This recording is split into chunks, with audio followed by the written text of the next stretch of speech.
আচ্ছা, আজকে একটা তোমাদের সাথে সত্যি কথা শেয়ার করি। সেটা হচ্ছে আমরা যারা ফেসবুক প্ল্যাটফর্মে কাজ করি, তোমরা হয়তো নিশ্চয়ই ভাবো যে আমাদের জীবনটা কতটাই গোছানো, মানে এরকম গোছানো যদি তোমরাও থাকতে পারতে। আসলে এই যে পরিপাটি একটা লক্ষ্মী বউ, এটার পিছনে কিন্তু অনেকটাই পরিশ্রম করতে হয়।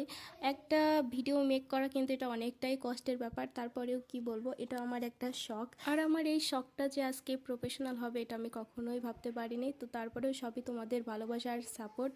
তো তোমাদেরকে অসংখ্য অসংখ্য ধন্যবাদ। আর হ্যাঁ, আজ কয়েকদিন হলো ভেবেছিলাম যে গোবিন্দকে গাজরের হালুয়া বানিয়ে দিব।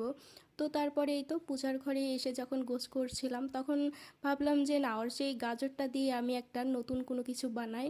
তো তারপরে এই তো গাজরের একটা ক্ষীর বানিয়ে নিলাম। আর এতে কিন্তু খুব বেশি কিছু লাগে না। প্রথমে একটু ঘি দিয়ে গাজরটা ভালো করে ভেজে নিতে হবে, এরপরে একটু দুধ দিতে হবে, তারপরে একটু সুজি, আর হ্যাঁ সাথে কিন্তু চিনিও দিতে হবে। আর এদিকে আমি ক্ষীরটা বসিয়ে দিয়ে এরপরে পূজার গোছটা করতে চলে আসলাম। আর পূজার গোছ করে নিয়ে বা পূজাটা কমপ্লিট করতে কিন্তু অনেক সময় লাগে।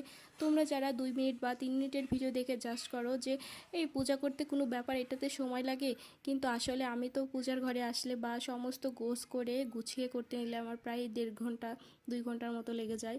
এটা শুনে হয়তো অনেকেই হাসাহাসি করবে বা টোল করবে, কিন্তু এটা কোনো বিষয় না। যারা আসলে ভক্তি ভরে গোবিন্দর সামনে বসে পূজা অর্চনা করে তারাই একমাত্র জানবে যে আসলে কতটা সময় লাগে পূজা করতে।